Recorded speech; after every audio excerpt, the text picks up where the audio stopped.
Amados, não tem uma passagem que fala assim, na Escritura, que o Espírito vos guiará em toda a verdade? Ué, que verdade é essa que está no sistema religioso? Porque se é o Espírito mesmo do Salvador, do Eterno, o Espírito verdadeiro, se não é o Espírito do mundo, por que tantas divisões aí, denominações?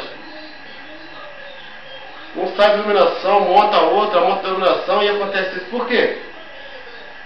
Várias denominações aí pregando cada uma que quer, enganando o povo. Por que esse mesmo Espírito não revela que dízimo não é dinheiro? Por quê? Por que esse mesmo Espírito não fala que os líderes estão enganando o povo?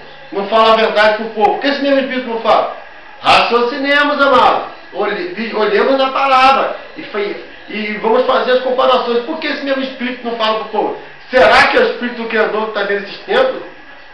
Dentro dessas denominações? Será, mano? E aí? Chega até me arrepiar nesse vídeo, amado. O negócio é muito forte, amados. O negócio é sério, hein? O negócio é sério.